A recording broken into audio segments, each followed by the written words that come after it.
Hey everybody, welcome back to round 20 of Inside the Clinch. My name is Eric, and as always, I'm joined by my longtime friend Johnny. Good to have you back, man. How are you? I'm doing good. It's good to be back. Episode number 20, as you said, happy episode number 20. Just yesterday, you and I were talking about this, dreaming of having an MMA podcast, and look at us now, episode number 20, and still going strong. So, many more to come, but it's been fun so far, and I'm looking forward to continuing this journey with you. Hell yeah, this is only number 20. Before you know, we'll hit 100, and shortly after that, we'll hit 1,000. So yeah, I'm really excited that I get to do this with you every week. You know, we've been growing slowly but surely, but I'm very excited with the direction we're heading in. Like I said, I'm glad to be doing this every week. Yeah, for sure. And how's the last podcast with Palat, the legend? I think we can have him on as a regular on the show soon. You know, he really knows his stuff, and it's a pleasure to have him on. Yeah, I was really upset that I wasn't able to make that one. You guys did a heck of a job. Appreciate it, man. So UFC 260, Stipe Miocic loses his heavyweight belt to Francis Ngannou. And new. So Francis, this is a rematch that happened back in 2018. The first time they fought, Stipe was very dominant. It was predominantly a grappling match. The fight was taking place mostly on the ground, and Stipe pretty much did whatever he wanted to do with Francis. However, this time around, we saw a much improved Francis Ngannou, a much more composed Francis. He was picking his shots. He was taking his time. He was not rushing for that KO. And I think what was most impressive was an improvement in takedown defense. We only saw, I believe, one takedown attempt from Stipe, but Francis, he stuffed the takedown. He did not let Stipe get his way. And not only that, he took Stipe's back shortly after and was able to land some very devastating punches. He knocked Stipe out in the beginning of the second round, and he is the new heavyweight champion of the world.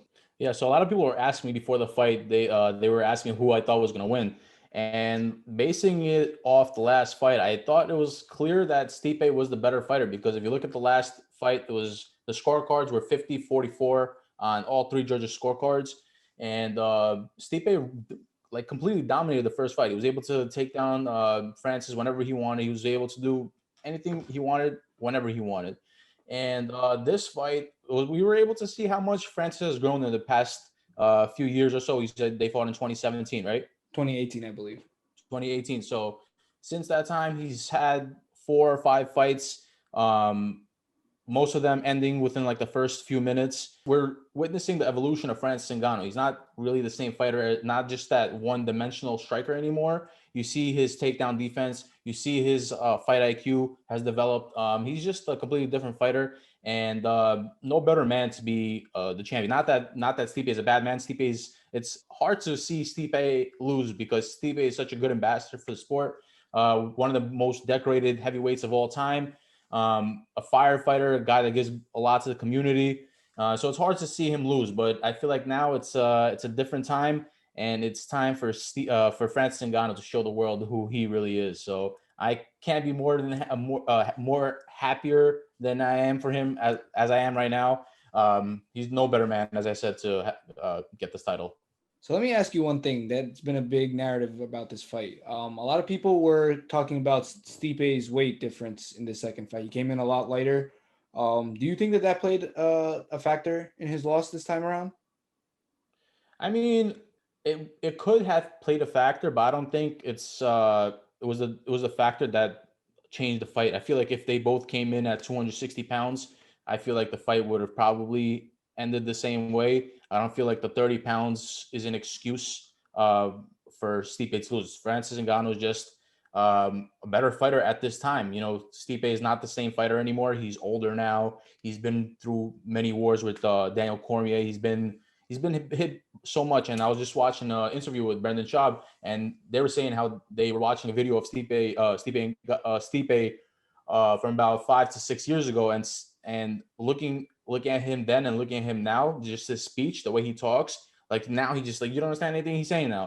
So maybe there's some neurological issues with him right now. So I really don't want to see Stipe. I mean, yeah, Stipe continue fighting. Like I don't want to see him get knocked out like that anymore. I mean, I don't know if you're calling about retirement. I don't know if I want to see Stipe retire, but I mean, look, it is hard to see Stipe lose because, like you said, he's a great guy. He was a great champion, and he's the type of person that you always want to see him win. Um, So who is next for him? There's a few interesting contenders at heavyweight right now. We have John Jones, who is probably and most likely going to be reserved for Francis Ngannou. But we also have Curtis Blades, Cyril Gane, and Alexander Volkov at the top of the division. So pretty stacked up top at heavyweight. So Stipe still has a lot of options, and I think there are still many contenders he can beat at heavyweight. So who do you think? Let me ask you.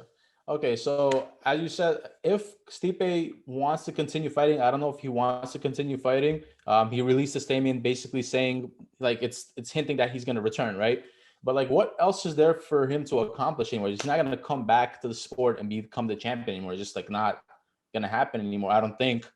He's not going to be Francis Ngannou. I don't think he's going to beat Cyril Gane. Like, what else is there to prove? Like at this point in time, you know, he's been the champion already. He did his commercials with Modelo. I'm sure he has money. He lives in Ohio. It's not the cost of living there is not anything crazy. So like, what else is there for him to prove? I feel like at the end of the day, a lot of fighters don't have a plan B when they stop fighting. You know, even if they may have some money saved up, you know what I mean. He's a firefighter. Yeah, but I mean, how long is he going to be a firefighter for? Realistically, you know what I mean? Like, I mean, he's he's a long time. Like he loves it. He obviously loves it so much that he's a firefighter while he's a world champion. So, I mean, I feel like he's not one of those fighters that's complete retard. And once they get cut from the UFC or once they're too old to fight, I feel like he's gonna find his calling. He's an intelligent guy. He's I don't want to say well spoken, but he's a nice dude. He's a likable guy, and I see he could do a bunch of different things. But fighting, like I'll watch, of course, but I just don't want to see him get hurt. Is all I'm trying to say. I agree with you. I agree. So Francis and John Jones seems to be the fight that everyone wants. John Jones and Francis basically verbally agreed to the fight. The fans said they want that fight. It sounds like the UFC wants that fight, but it's coming down to some negotiation issues as John Jones wants to get paid a little bit more. I mean, rightfully John so. John Jones wants to get cut from the UFC in this past few tweets. Yeah, I mean, he's been expressing his opinions via Twitter recently. He seems to be frustrated with how negotiations are going. He doesn't seem to be getting paid what he thinks he should get paid. I personally, as a fan, really hope that they come to some sort of agreement. It's been a really long time since we've seen John Jones fight, and we've already lost so much of John Jones's career due to PED suspensions. Now it's just pretty much lack of, I guess, talent to challenge him. Almost, it seems like, but now that those things are all figured out, money seems to be the last issue, which I hope would be the easiest issue to solve. But I don't know, man. I think they're gonna come to terms. I feel like John Jones and Dana White do this shit all the time, where they bicker at each other through social media. Like this is not the way that things get solved. Like John Jones is obviously doing this to frustrate Dana White to get the media involved, to get the fans involved. But I feel like eventually the fight is gonna happen. It's the fight to make right now. Like the UFC blew the opportunity with John Jones and Israel Adesanya, and this is the next big fight. You can't miss this opportunity right now. This is the perfect time. Francis Ngannou just became the champion. John Jones comes up to heavyweight, bulks up, is ready. So I feel like if they miss out on this opportunity because they don't want to pay him, John Jones is the best MMA fighter of all time. Like I don't care about the PEDs. I don't care about all that bullshit. He's the most accomplished MMA fighter of all time. Is he the same fighter as he was 5 years ago? I'm not sure, but like he's still the best, most accomplished UFC fighter of all time. And I do believe there's a narrative saying around John Jones that he doesn't get pay-per-view buys. I don't buy into that. I think John Jones has a huge name, he has a huge following, and people pay to see him fight. Yeah, like we've said time and time again, John Jones is the GOAT. And if this is, I don't think there's a bigger fight the UFC can make right now. Like name a fight that they can put together that's bigger than this right now. I don't think the Izzy and Jones fight is out, so real is gone on that. There's no realistic fights. They could put on something like a Khabib and GSP, but that's not. Yeah. So this is the biggest realistic in terms of fight. Fights. They can do this can be the biggest pay-per-view of 2021 if they play their cards right. And like you said, we have the greatest of all time versus the scariest of all time, and this is, I I don't see that this fight going anything like the Francis and Lewis fight went. I think it's gonna hopefully be a lot more exciting of a fight, but I don't know. Like I So said, who would you have in that fight? I don't know if John Jones looking thick, man. He is huge. He bulked up. He bulked up. I would Looking like to big. say John Jones just because of how much how much better of a fight IQ he has. I like to think that that would help him get around Francis Ngannou, who's realistically only been doing MMA for a few years. I As long as his power is there and as long as his chin can still take a punch, I think John Jones would be John able to Jones. pick John Francis Jones gets it apart. done. Who do you believe? I would have to disagree with you there, partner. I love John Jones, and as I just said, I think he's the best of all time. But Francis Ngannou is he's so big, he's so powerful, and John Jones is not the same John Jones that where he's not. He's like, look at his past few fights with Anthony Smith, with Dominic Reyes, with Santos, which he won by split decision. Very close fights, and like just looking at his last fight with Dominic Reyes, he wasn't able to take him down. How is he going to take down Francis Ngannou, who's a bulldozer? He's a tank. What happens to a tank when it goes? What happens to a tank? Becomes a rock.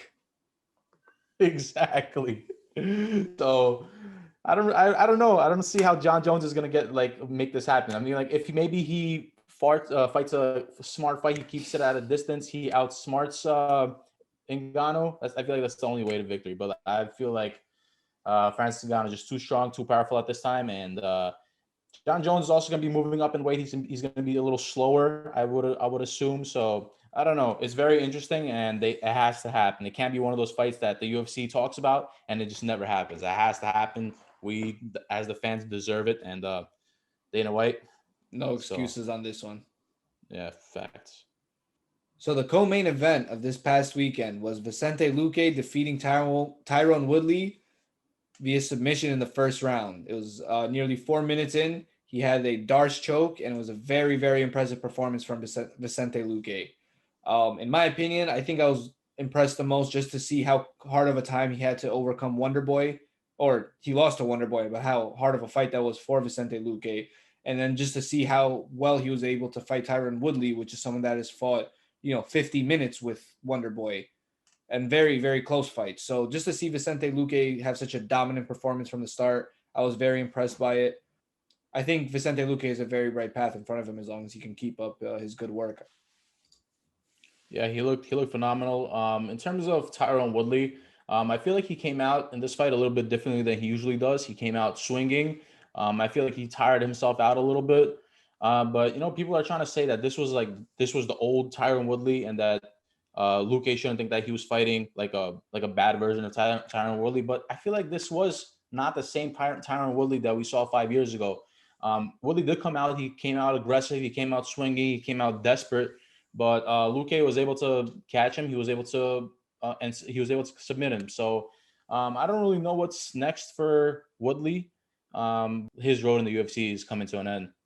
Yeah, so this is his last fight on the UFC contract, actually, and he went out on a loss, so that makes it 4 in a row. So not really in a great place for him in terms of negotiations. That being said, he did lose to some savages, Usman, Gilbert Burns. Okay, let's stop over there. Usman, he got completely dominated, right? All Absolutely. 5 rounds. Yep. Then there was the Burns, right? Yep. Burns was after that. Yep. Burns, he got dominated all 5 rounds. Then after Burns, it was Covington. Same story, gets dominated. And in this fight, gets dominated once again. It's just not the same Tyron Woodley. And on our Instagram, we asked a question to the fans what they think should happen next to Tyron Woodley. And I'm just gonna go through some of the responses we got. So we got time to pack his bags and go back to where he came from. That was one. Another one was retirement. Another one was Bellator ? Another one was album ? Another one was TRT. The other one said Brock Lesnar. I'm not sure what that was supposed to mean. And the last one we got was the bin and another unsuccessful rap record. So the fans are not. The fans don't really want to see him fight anymore, and it's fair. It's not. Tyron Woodley is just not the same fighter anymore, and it's sad to see one of the best welterweights to fall like this. But age catches up to all of us. Look, I mean, Woodley's a very accomplished athlete, but it's hard to be a fan of him just by his personality. I mean, the guy is always kind of pointing out why everyone's rooting against him instead of showing them why they shouldn't. I feel like he makes, I don't want to say makes excuses, but he always has something to say as to why he lost or why he wasn't his best. And he over the last few years, just the amount of time we see him trying to pivot his career towards being a movie star or rapper or whatever it is, it's like it takes away your time from the sport of MMA. It takes away your time from the gym, takes away your time from training. So, I mean, when I see athletes starting to, dabble in other forms of media where it's distracting them from, the sport that they made it on, it just kind of rubs me the wrong way. So I kind of feel like he should, wrap up the MMA career. And if he wants to do movies and rapping full time, he can give it a shot. But, one foot in, And one foot out. commentating, he does commentating, he does work with ESPN. It's like it's what you said. He was probably just busy doing other things like rapping and being part of movies, but it's also I feel like his age. I feel like that's a factor as well because fun fact, he's actually older than George St. Pierre. So like he's not a young guy. He's been doing this for a very long time. People forget about that. He looks phenomenal. Doesn't look like he's almost 40 years old, Yeah, but he looks like he's 30, and that's why I think a lot of people don't even take that into consideration. Yeah, but for sure, it's 100% certain that it's not the same fighter anymore. I certainly don't want to see him fight, especially in the UFC. The competition here is just way too hard. Maybe he should go to Bellator and see how he does there. But I feel like his time in the UFC it's not beneficial to either parties. So what's next for Vicente Luque? He calls out Nate Diaz. I think that's a pretty interesting stylistic matchup, but I don't think Nate Diaz is gonna bite on that call out. Nah, I don't think so. He's Vicente Luque. He's good. He's a stud, but he has no name. Nate Diaz probably saw that tweet and he was like, "Who the fuck is that?" You know. So like, I don't know. I don't know about that call out. But what other options are you thinking? So I'm thinking Leon Edwards. I think Vicente Luque, is maybe one or two fights away from a title fight, but Leon Edwards is gunning for a title fight. Vicente Luque is a ranked fighter. The top of that division is a little bit congested right now, so I think whoever's the most active is definitely going to get a preference for the next title shot. I don't see why not, unless Leon is already getting a fight. Yeah, I like Leon Edwards, especially coming off that controversial win where it was no contest because of an eye poke. I feel like that would be a good fight to make, or maybe Michael Chiesa. That would be a great fight as well. Also coming off a win, also he's not a top dog in the division, but he's up there. So I feel like that could be a great fight. Two Brazilian Jiu-Jitsu fighters, two guys that are high level on the ground. I would love to see that fight. 100%. I kind of want the Leon fight more just because I feel like Leon deserves that title fight, and I kind of want to see him. I just want to see Leon earn that title shot, man. I hope 2021 Leon gets that shot at the belt. Hot take. Leon beats Kamaru Usman. That'll be a pretty big upset of 2021, man. I'll tell you that. I mean, he was looking phenomenal in the first round of that fight with Muhammad. Yeah, Leon was looking good in that fight, but it did end too early. I know he was feeling very confident about it, but I don't think the fight went far enough for anyone to really have a clear idea who was gonna win. Yeah. I agree, Leon Edwards was winning, but I don't think anything was decisive in what we did see. But anyway, let's move on with this weekend's event. So we had Sean O'Malley defeating Thomas Almeida. The Sugar Show is back, everybody. 13-0. 13-1, however you want to look at it. Sean O'Malley was, he's just the Sugar Show is back. What else can I say? I mean, he had a dominant performance. He tried to get that walk-off knockout in the first round. He got the knockdown, but unfortunately the ref didn't stop the fight. Continued to have a very, very dominant fight for two more rounds, and in the third round just had a devastating punch that just stopped the fight. What were your opinions on the fight? Yeah, Sean O'Malley did a phenomenal job. That his striking was insane. He did an outstanding job. It was clear to see who the better fighter was. He literally just outclassed Almeida. The Sugar Show is back. Yeah, I agree. The Sugar Show is back, but I don't think the Sugar Show is going to be the top dog in the division as you think. I don't know. I know this is something we disagree about. I think very highly of Sean O'Malley. You think, I don't want to say poorly of him, but not as highly. I think he's a good fighter. I think he's a good fighter. I just feel like there's a lot of holes in his games, and also like his physique is just not like, if he faces a well accomplished wrestler, I feel like it's going to be a really really bad night for him. Just his body structure, just his background. I feel like it's good. He's not an ideal champion. Is what I'm trying to say. Hey, the kid is still young. He's younger than we are, so he has a lot of time to improve. I think he's younger than we are. But the guy has Yeah, a he's lot of definitely. time to improve. He shows how much time he dedicates in the gym. He's always in the gym. He's someone that's always improving. His jiu-jitsu is improving, so I'm hoping to see him utilize his jiu-jitsu sometime soon. Listen, don't get me wrong. I don't think he's a bad fighter or anything. I think he's a good fighter. I just don't think he's the best, and I think that he just talks too much. He talks a little bit too much. I don't like the way he talks. Yeah, as you said, with Woodley's personality, you don't like how what like some aspects of Woodley's personality. I don't like aspects of his personality. Like Nah, he's Woodley's always upset. Sean O'Malley's always busting jokes or being a clown or something. He's Sean different. O'Malley is always coloring his hair like a rainbow, bro. Come on. What are you trying to say? He looks like what's his name? What's that rapper's name? 6ix9ine. 6ix9ine, yeah.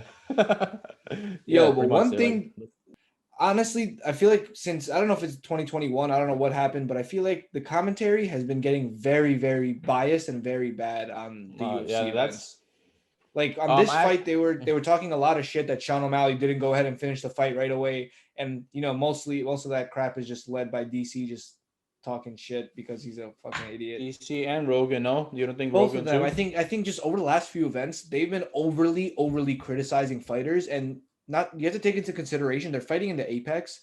So the shit you say at the table, they can hear, and that's gonna affect them to one degree or another. And I just think it's very disrespectful and unprofessional the way they've been going about the certain things that they've been saying over the Um, last few fights. yeah. To be honest, I didn't watch this event with the volume on, so I A didn't really lot of hear what people they had to stopped say. But turning on volume actually when they watch the fights just because of how crazy this commentary has been getting.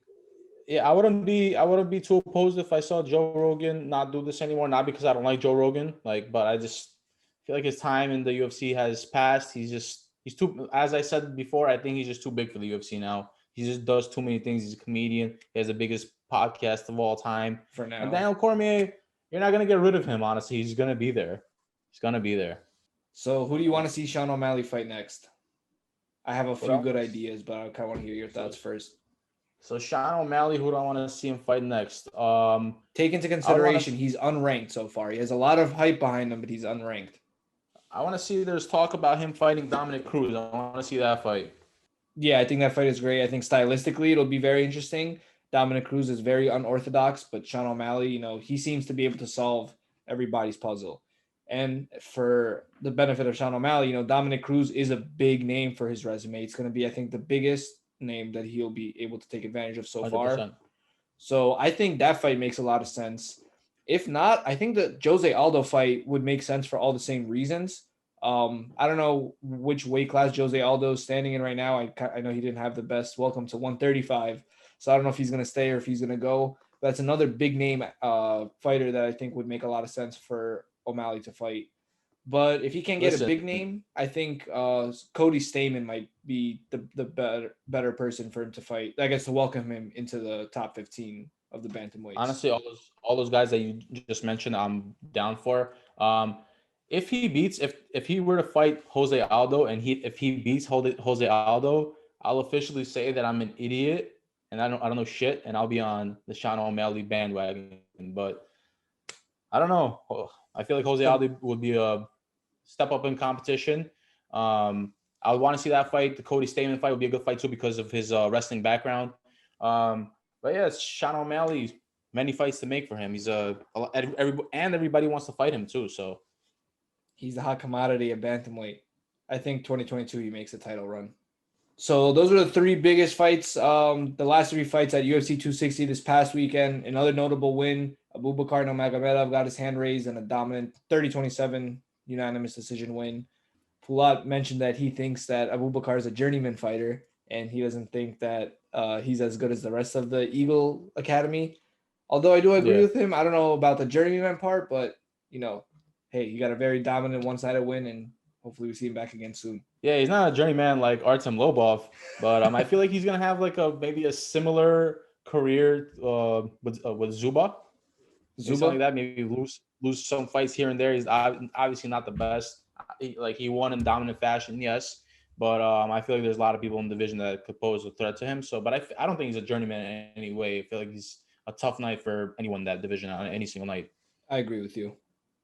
So let's just run off a couple of quick news topics. Funny thing from last week, Ben Askren versus Jake Paul press conference was last week.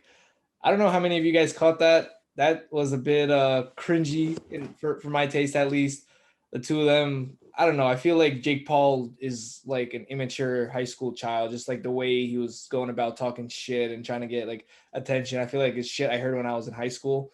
What did you think of the whole press conference? Honestly, I didn't watch it until you told me that you want to talk about it tonight. So I actually watched the whole thing. I thought it was actually very entertaining. I thought that Ben Askren literally sunned him. He made him seem like he's just not intelligent child, and Ben Askren was the adult in the situation. And then to finish it all off, he shoved him in the face, and then Jake Paul tried. Yeah, he shoves him in the face, and then Jake Paul does some like weird punch, and there's like some like high school, middle school type fight, like a fight breaks out, like, oh yeah, like pushes him like that. It was just so weird. And then afterwards he goes like, oh yeah, I had to stop myself from like punching him in the face. And if you watch that punch in slow motion, like what was that? He like kind of wanted to punch him, but he also he thought like maybe I shouldn't punch him. And like I'm surprised that afterwards, he got in trouble for that. Was all very, very weird. But I do love how Ben Askren is handling himself, and only if he's able to fight like this as well, if he's able to back this up, then I'll love Ben Askren forever, because I love him as a commentator and a fighter already. Look, I've especially after this press conference, I just want Jake Paul to get his ass beat. Unfortunately, I still am not convinced that Ben Askren will be the one to do it. The one chance that Ben Askren has is to drag it into the later rounds and maybe gas out Paul and beat him there. But again, Paul is a young, athletic boy. Like I feel like he's gonna knock out Ben, and I'm very upset to see it because I want someone to fucking knock out Jake Paul. He needs. I don't think he's gonna. I mean, he might win. I wouldn't be surprised if he wins, but I think Ben Askren is gonna win because, like as I said, just his athletic background. He's an Olympian. He's a wrestler.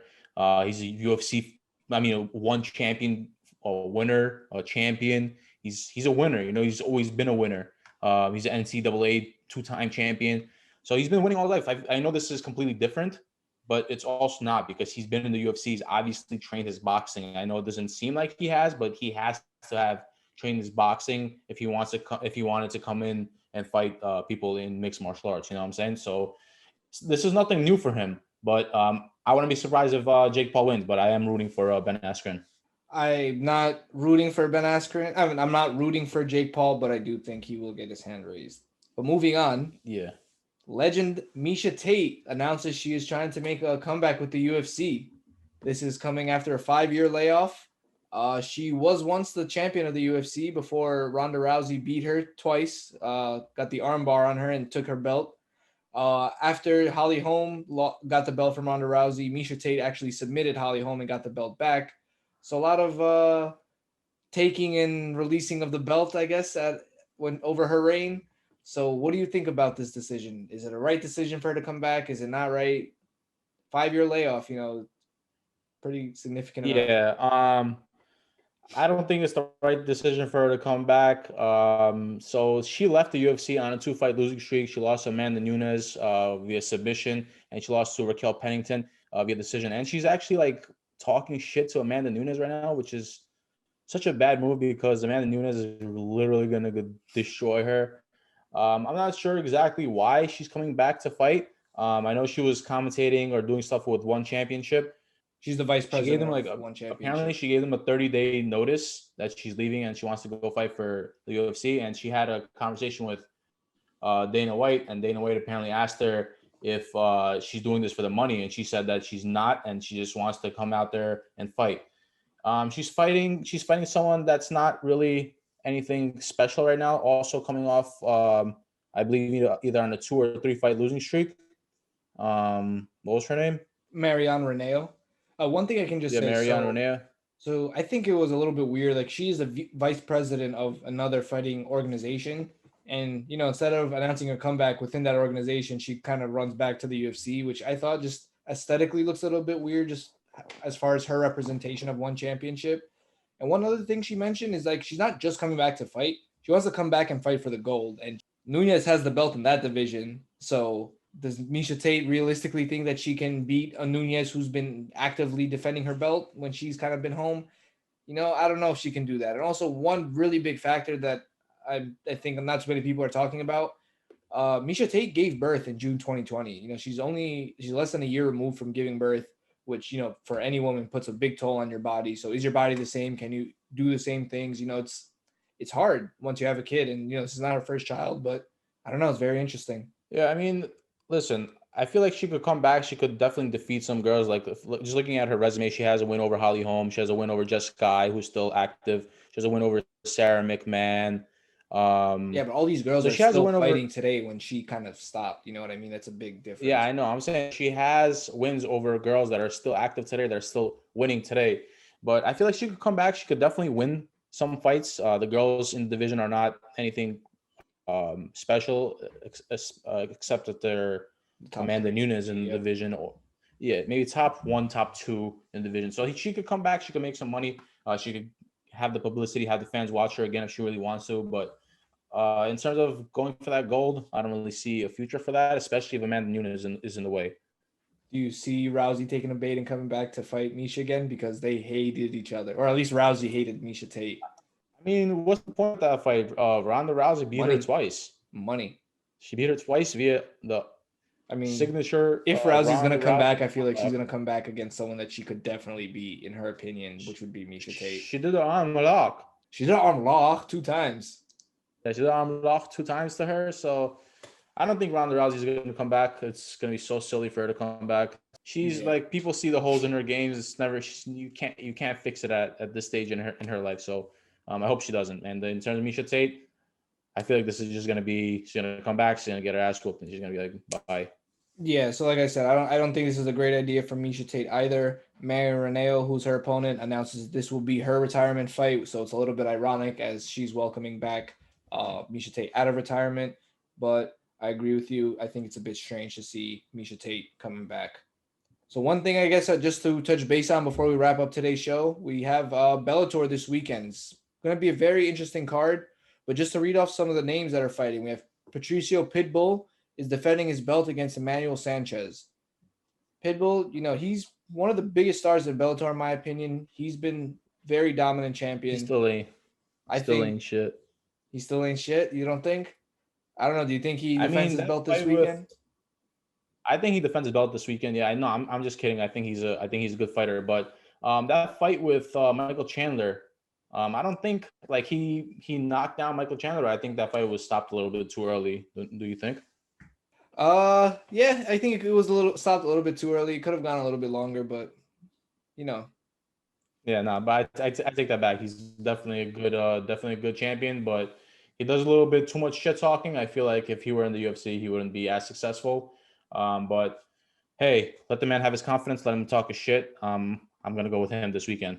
Absolutely. 2 more fighters I just wanted to mention that are fighting on the same Bellator card. We have Usman Nurmagomedov making a comeback. He is currently 11-0, taking on Mike Hamill. And we also have Neiman Gracie versus Jason Jackson. I believe this is Neiman Gracie's first fight after losing to Cub Swanson. He's 10-1, also a very exciting prospect to watch. You guys are going to want to tune in. That is going to be at 6 p.m. Eastern for the prelims and 9 p.m. up for the main card. I believe it is on Showtime. So this Saturday, guys, April 2nd, tune in for that one.